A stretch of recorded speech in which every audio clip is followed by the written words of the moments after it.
Hello everyone, welcome to optimistic studies. आज का optimism का ज्ञान है confidence and hard work is the best medicine to kill the disease called failure. It will make you a successful person. इसका मतलब ये होता है कि हमको अपने ऊपर कॉन्फिडेंस होना चाहिए और अपने परिश्रम पर जो हम कर रहे हैं, है ना, जैसे कि डेली एफर्ट दे रहे हैं, हम पढ़ रहे हैं, हमको विश्वास होना चाहिए नहीं, हम जो पढ़ रहे हैं, हम जो मेहनत कर रहे हैं, हमको सफलता निश्चित ही मिलेगी। हमको अपने ऊपर भरोसा होना चाहिए। ठीक है, तो ये एक तरह की बेस्ट मेडिसिन है। किस लिए? To kill the disease called failure. Failure नाम की एक बीमारी है जो कि हमको हमेशा डर लगा रहता है कि यदि नहीं हुआ तो अरे, आपको पहले करना तो चाहिए, होगा या नहीं होगा वो तो बात की बात है ना। आप अपना एफर्ट तो दीजिए, अपने ऊपर कॉन्फिडेंस रखिए, अपनी हार्डवर्क पे पूरा भरोसा रखिए, फिर definitely you will become a successful person in your life. तो आज का ऑप्टिमिज्म का ज्ञान यही है। आ जाइए आज के सेशन में। आज हम डिस्कस करने जा रहे हैं छत्तीसगढ़ करंट अफेयर जुलाई 2021 पार्ट 2। कल मैंने Chhattisgarh government schemes, important government schemes जो कि प्री प्लस मेंस के लिए बहुत इम्पॉर्टेंट है, साथ में सीजी व्यापम और जो भी अन्य एग्ज़ाम होने वाले हैं उसके लिए बहुत इम्पॉर्टेंट है। यदि आप लोग नहीं देखे हैं तो ये आई बटन पे क्लिक करके आप देख सकते हैं। पार्ट 2 हमने जुलाई पार्ट 1 डिस्कस कर लिया है, उसकी लिंक भी इसमें लगा दी जाएगी, उसको भी पहले आप लोग देख लीजिए, है ना। आ जाइए, फर्स्ट न्यूज़ हमारी क्या है? All India tiger estimation report 2018। तो ये रिपोर्ट जो है, ये ओवरऑल ये जो टाइगर एस्टिमेशन रिपोर्ट, नाम से ही पता चल रहा है कि टाइगर की गणना का रिपोर्ट है। ठीक है, कौन प्रिपेयर करता है? This report is prepared by national tiger conservation authority in collaboration with the wild life institute of India. इसका मतलब ये है कि ये प्रिपेयर कौन करता है? आपको जो याद करना है वो क्या याद करना है? NTCA। क्या? NTCA, national tiger conservation authority. ठीक है, किसके साथ? Wild life institute of India के साथ मिलकर के ये रिपोर्ट तैयार करता है, क्योंकि डायरेक्टली एग्जाम में पूछा जा सकता है। जैसे कि चेंजिंग ट्रेंड्स के हिसाब से जैसे हम देख रहे हैं तो ये आ सकता है एग्जाम में। ठीक है, as per the report the tiger population in Chhattisgarh has come down from 46 in 2014 to 19 in 2018। मैं ओवरऑल क्रक्स आपको समझा देती हूँ कि इस रिपोर्ट में क्या है। रिपोर्ट में ये है कि ये जो 2018 में जो टाइगर एस्टिमेशन रिपोर्ट पब्लिश हुई है उसमें ओवरऑल 33% टाइगर पॉपुलेशन हमारे देश में इंक्रीज हुई है, लेकिन छत्तीसगढ़ जो है वर्स्ट परफॉर्मिंग स्टेट के रूप में उभर के बाहर आया है। इसका मतलब क्या है कि हमारे यहाँ जो पहले 46 टाइगर थे वो केवल 19 बचे हैं। 46 टाइगर कब थे? 2014 में थे। तो अभी कितने बचे हैं? 2018 की जो रिपोर्ट आई है उसमें ये आया है कि 19 टाइगर बस हैं हमारे छत्तीसगढ़ में। ठीक है, तो छत्तीसगढ़ के साथ वर्स्ट परफॉर्मिंग स्टेट्स जो हैं वो हैं गोवा, मिजोरम और वेस्ट बंगाल। ठीक है, जो बेस्ट परफॉर्मिंग स्टेट हैं यानी कि जहाँ पे टाइगर पॉपुलेशन इंक्रीज हुई है तो वो है मध्य प्रदेश और कर्नाटक। ये फर्स्ट में मध्य प्रदेश है, सेकंड में कर्नाटक है, थर्ड में उत्तराखंड है। ठीक है, टेबल देख लीजिए आप लोग। गोवा में 2014 में 5 टाइगर थे जो कि 2018 में ओनली 3 बचे हैं। वेस्ट बंगाल और मिजोरम में 3 थे जो कि अब जो 2018 की रिपोर्ट आई है उसमें आया है कि एक भी टाइगर इन राज्यों में नहीं है। छत्तीसगढ़ जैसे कि मैंने बताया 46 से 19 हो गए हैं। मध्य प्रदेश में पहले 308 था यानी कि 308 था, लेकिन वहाँ पे बढ़ करके कितने हो गए हैं? 526 यानी कि 526। कर्नाटका में 412 था जो कि बढ़ करके 524 यानी कि 524 हो गए। ओवरऑल, ये बहुत इंपॉर्टेंट है, ये आ सकता है, ठीक है, ये स्टेटमेंट बेस्ड क्वेश्चन आ सकते हैं इस फॉर्म में, इसलिए आप लोग याद इसको करना कि टाइगर की पॉपुलेशन ओवरऑल 2014 में 2226। आप लोग इसको कैसे याद कर सकते हैं, 3 बार 2 याद कर लीजिए और 6 याद कर लीजिए, ठीक है, 22226, ये आपको आसानी से याद हो जाएगा। 3 बार 2 है, फिर 6 है, ठीक है, यानी कि ऐड कर लेना, 2 + 2 + 2 6, याद हो गया, ठीक है। देन 18 में कितनी हो गई है, मैंने क्या बताया, 33% पॉपुलेशन इंक्रीज हुई है टाइगर की, तो बढ़कर के कितनी हो गई है, 2967। आप लोग भी मेरे साथ बोलिए, आप लोग को याद हो जाएगा, 2967, ठीक है।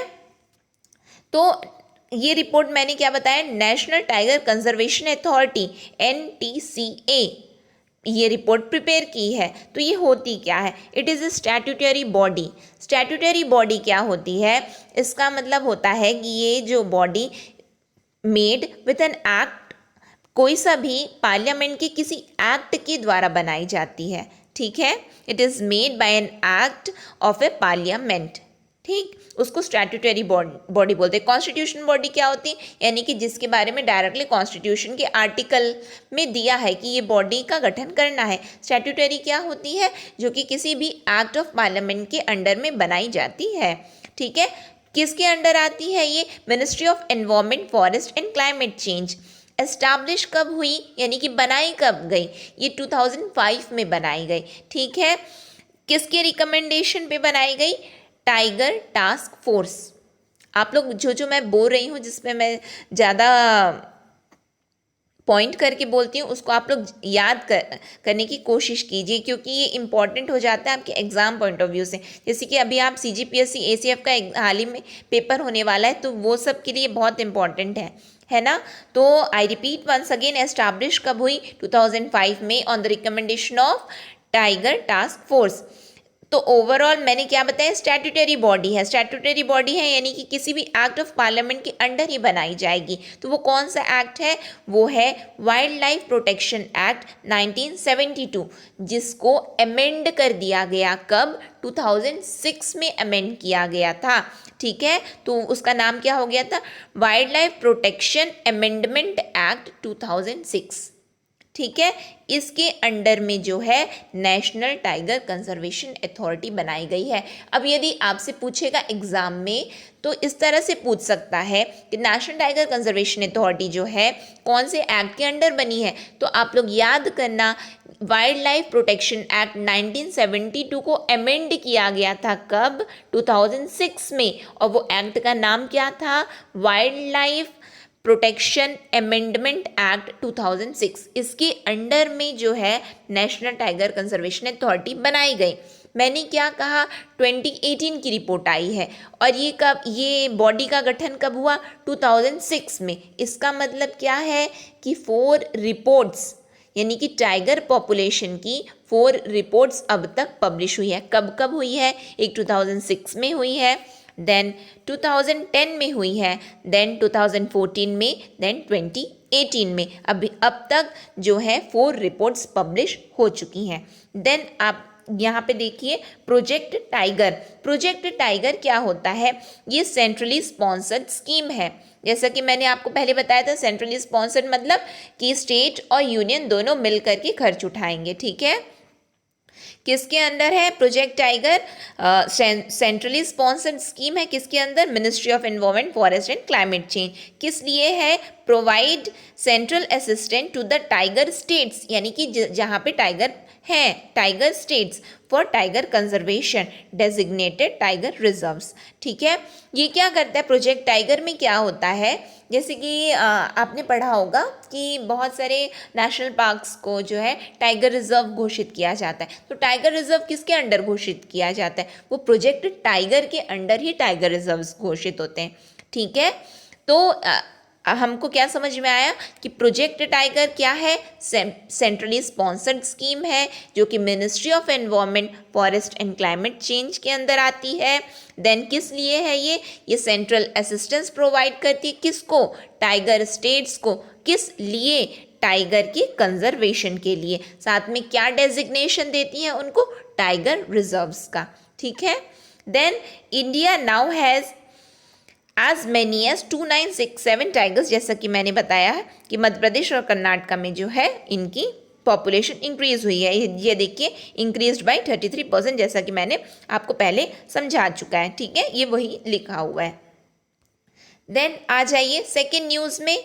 आई थिंक कि अब प्रोजेक्ट टाइगर हो, चाहे नेशनल टाइगर कंजर्वेशन अथॉरिटी हो, या फिर रिपोर्ट हो, टाइगर एस्टिमेशन रिपोर्ट हो, आई थिंक इसमें से यदि अब एग्जाम में कोई भी क्वेश्चन आएगा तो आपका गलत नहीं होगा। सेकेंड न्यूज़ देख लीजिए, बटरफ्लाई बायोडाइवर्सिटी पार्क इन छत्तीसगढ़ कहाँ बना, ये डायरेक्टली पूछ सकता है, ठीक है, वन लाइनर क्वेश्चंस में। ये एसीएफ में तो और भी ज़्यादा इंपॉर्टेंट हो जाता है, इसलिए आप ध्यान से इसको सुनिए, ठीक है। तो बटरफ्लाई बायोडाइवर्सिटी पार्क छत्तीसगढ़ में कहाँ बनाया गया है, वो बस्तर में बनाया गया है, ठीक है। थर्ड न्यूज़ है, recently which sector get the status of agriculture in Chhattisgarh, यानी कि हाल ही में कौन से सेक्टर को कृषि का दर्जा दिया गया है, एग्रीकल्चर स्टेटस दिया गया है। तो वो आंसर क्या होगा उसका, फिशरी को, मत्स्य पालन जिसको हम बोलते हैं, ठीक है।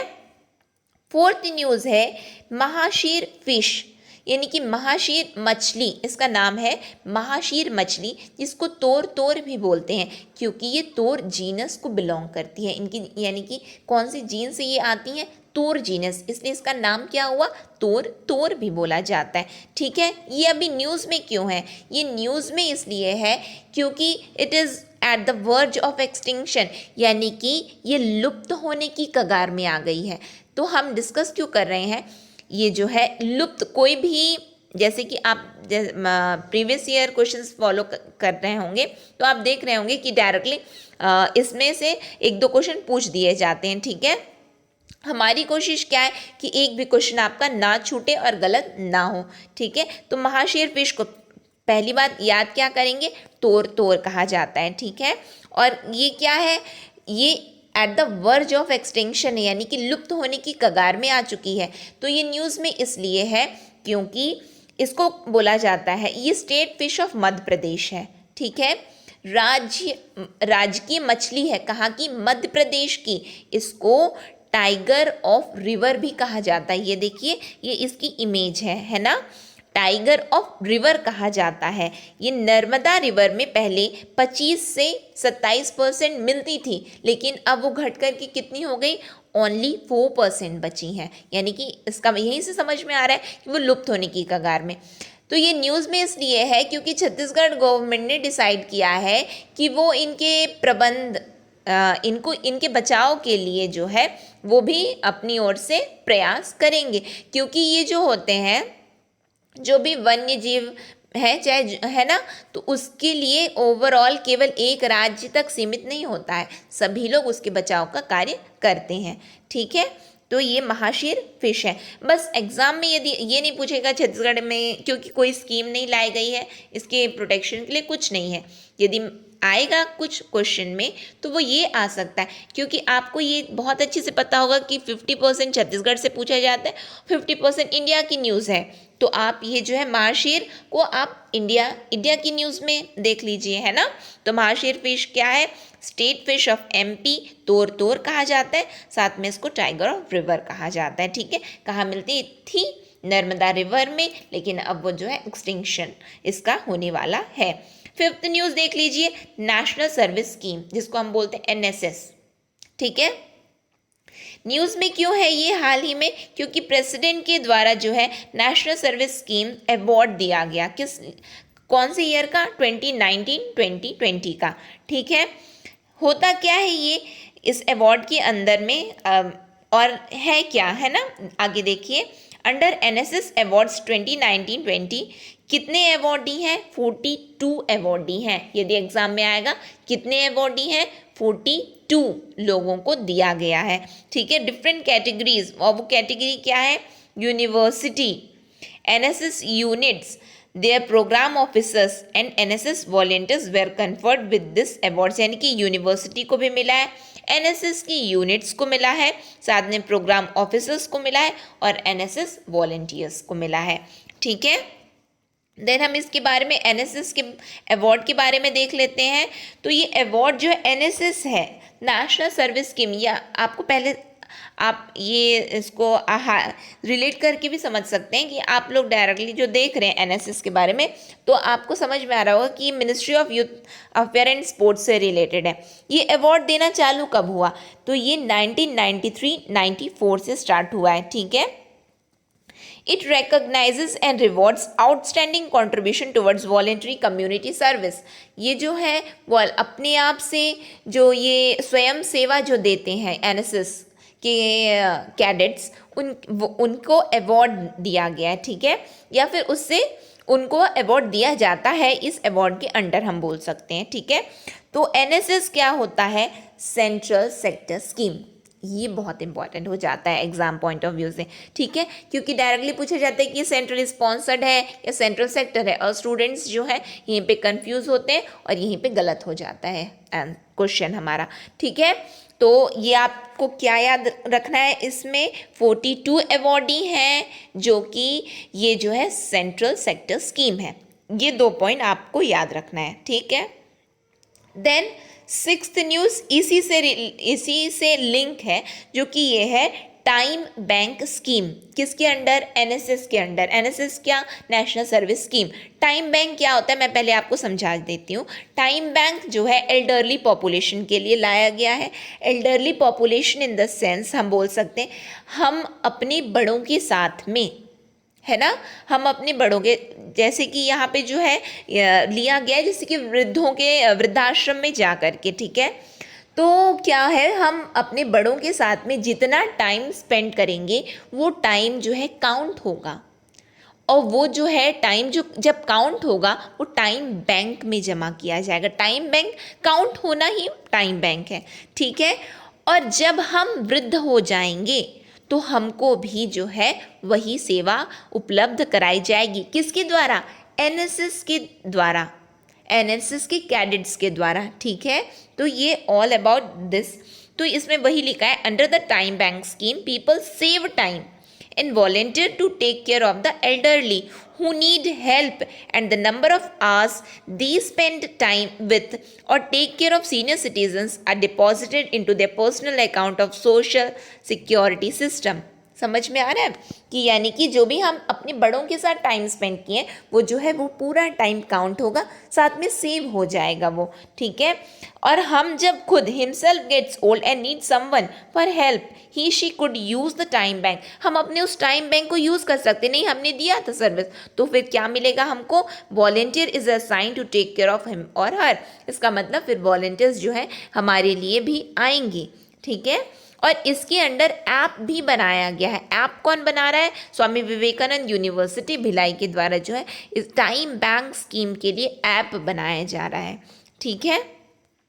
नेक्स्ट न्यूज़ देख लीजिए, 7th न्यूज़ है जो कि है सहेली प्रोग्राम। ये डायरेक्टली एग्जाम में आएगा, ये इम्पॉर्टेंट है, आप लोग मार्क कर लीजिए, ठीक है। और याद भी कर लीजिए कि सहेली प्रोग्राम यदि पूछता है एग्जाम में तो वो किसका प्रोग्राम है? अमेज़ॉन का प्रोग्राम है सहेली प्रोग्राम। इसमें क्या होता है कि ये गवर्नमेंट और अमेज़ॉन ने कोलैबोरेट किया है कि वीमेन एंटरप्रेन्योर्स को बढ़ावा देने के लिए, ठीक है, महिला सशक्तिकरण हम जिसको हम बोल सकते हैं, ठीक है, इसके लिए विमेन एम्पावरमेंट के लिए तो विमेन एंटरप्रेन्योर्स को बढ़ावा दे रहे हैं, ठीक है। विमेन एम्पावरमेंट कैसे कर रहे हैं? विमेन एंटरप्रेन्योर्स को बढ़ावा दे करके। तो उनको बढ़ावा देने के लिए क्या है, जो भी लघु वनोपज होता है, ठीक है, तो उसमें जो है वो जो लघु वनोपज है उसमें उनके जो प्रोडक्ट्स हैं वो अमेज़ॉन क्या बोल रहा है, मैं अपने सहेली प्रोग्राम के अंडर उनके प्रोडक्ट्स को जो है मैं अपने प्लेटफॉर्म में बेचूंगा। किस लिए? जब यदि कुछ चीज़ अमेज़ॉन के प्लेटफॉर्म में बिकती है तो उसको क्या मिलता है? मार्केट मिल जाता है, ठीक है। तो सहेली प्रोग्राम क्या है?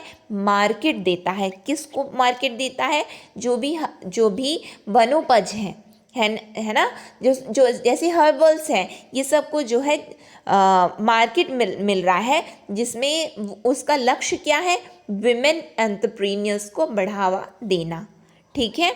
तो वही लिखा हुआ है, to accelerate the growth of women entrepreneurs through this Amazon and government bodies empower lakhs of women entrepreneurs associated with them from the 4 states। 4 states के लिए कौन कौन से हैं वो? छत्तीसगढ़, आसाम, यूपी, झारखंड। आप मेरे साथ बोलिए, आपको याद हो जाएगा। छत्तीसगढ़, आसाम, यूपी, झारखंड। ठीक है, तो हमको क्या करना है, वो क्या करें, www.amazon.in पे ये जो है क्या करेगा, ये रजिस्टर करवाना है, ऑनलाइन रजिस्टर करवाना है। फिर क्या मिलेगा, access a wider market base, यानी कि बड़ा मार्केट मिल जाएगा। ठीक है, फिर जो है अभी क्या है, हाल ही में अमेजोन ने छत्तीसगढ़ हर्बल के नाम पे, ब्रांड नेम है, ठीक है, छत्तीसगढ़ हर्बल ब्रांड नेम में छत्तीसगढ़ के हर्बल प्रोडक्ट्स को बेचना चालू किया है। तो यदि अब पूछेगा छत्तीसगढ़ हर्बल क्या है, तो छत्तीसगढ़ हर्बल क्या है, एक ब्रांड नेम है। किसका ब्रांड नेम है? छत्तीसगढ़ हर्बल प्रोडक्ट्स का ब्रांड नेम है, जो कहाँ पे बिक रहा है, अमेजोन के प्लेटफॉर्म में बिक रहा है। किसके अंडर में बिक रहा है, कौन से प्रोग्राम के अंडर में बिक रहा है, तो वो सहेली प्रोग्राम के अंडर में बिक रहा है। ठीक है, आई थिंक इसमें से अब आपका कोई क्वेश्चन गलत नहीं होगा यदि एग्जाम में आएगा तो, है ना। 8th न्यूज देख लीजिए, Chhattisgarh government work to make Sirpur a world heritage site. Sirpur को वर्ल्ड हेरिटेज साइट बनाने के लिए छत्तीसगढ़ गवर्नमेंट प्रयास कर रही है। ठीक है, किस लिए? टू प्रमोट टूरिज्म को बढ़ावा देने के लिए। ठीक है, सिरपुर के बारे में हम कुछ चीज़ जान लेते हैं, क्योंकि डायरेक्टली एग्जाम में पूछ सकते हैं वर्ल्ड हेरिटेज साइट के रूप में छत्तीसगढ़ में कौन सी डिस्ट्रिक्ट को डेवलप किया जा रहा है, कौन सी डिस्ट्रिक्ट में डेवलपमेंट हो रहा है, या फिर कौन सी प्लेस को डेवलप किया जा रहा है। इस तरह से क्वेश्चन यदि आएगा तो इस तरह से बन सकता है क्वेश्चन। तो सिरपुर के बारे में जान लेते हैं हम। सिरपुर जो है 78 किलोमीटर रायपुर से 78 किलोमीटर की दूरी पे महानदी रिवर के तट पर महासमुंद डिस्ट्रिक्ट में है, स्थित है, हम ऐसा बोल सकते हैं। ठीक है, यानी कि it is located 78 kilometre away from Raipur on the bank of Mahanadi river in Mahasamund district. ठीक है, साथ में सिरपुर का मेंशन एशियन एपिग्राफिक रिकॉर्ड्स में भी है, यानी कि ऐसा नहीं है कि केवल ये कोई प्लेस बस है, बस नहीं, ये एशियन टाइम से जो है इसका रिकॉर्ड भी मिला है। ठीक है, एशियन टाइम में जो रिकॉर्ड मिला है वहाँ इसको सिरपुर नहीं बोला जाता था, इसको श्रीपुर बोला जाता था। ठीक है, नेक्स्ट न्यूज़ आ जाइए, आनी बानी के छत्तीसगढ़ बुक क्या है? आनी बानी के छत्तीसगढ़। आनी बानी के छत्तीसगढ़ किसके द्वारा लिखी गई है? तो वो अरविंद मिश्रा के द्वारा लिखी गई है, जो एक वरिष्ठ साहित्यकार हैं। ठीक है, आई रिपीट वंस अगेन, आनी बानी के छत्तीसगढ़ बुक यदि एग्जाम में आता है किसके द्वारा लिखा गया है? अरविंद मिश्रा, ये आपको याद करना है। ठीक है, 10th न्यूज़ देख लीजिए, जो है 40 megawatt ground mounted grid connected solar photovoltaic power project. ये मैं पहले एक्सप्लेन कर देती हूँ, फिर उसके बाद मैं पढ़ती हूँ, है ना। क्या है कि ground mounted grid connected solar photovoltaic power project बनाया जा रहा है।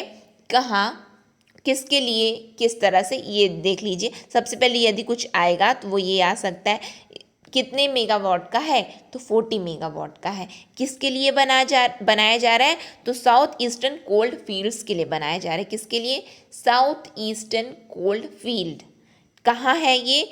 Bishrampur and Bhatgaon in Surajpur district. कहाँ? सूरजपुर डिस्ट्रिक्ट। क्या है? साउथ ईस्टर्न कोल फील्ड्स।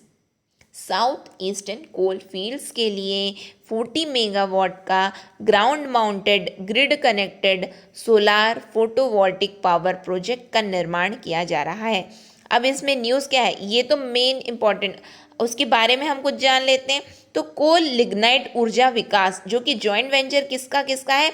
कोल इंडिया का और नेशनल लिग्नाइट कॉरपोरेशन का एक ये जॉइंट वेंचर है। तो उसने टेंडर इशू किया है, यानी कि जिसको भी इसमें आने टेंडर खरीदना है तो वो जो है अप्लाई कर सकते हैं। तो टेंडर इशू किस लिए किए हैं? इसकी डेवलपमेंट के लिए किए। तो आपको याद क्या रखना है इसमें? Bishrampur and Bhatgaon in Surajpur district. ठीक है, I repeat, Bishrampur and Bhatgaon in Surajpur district. फिर SECL आपको याद रखना है, साउथ ईस्टर्न कोलफील्ड्स, और कितने वॉट का, मेगावाट का है, तो 40 मेगावाट का है। ठीक है, यहीं पे हमारी छत्तीसगढ़ करंट अफेयर जुलाई 2021 पार्ट 2 कंप्लीट हो रहा है।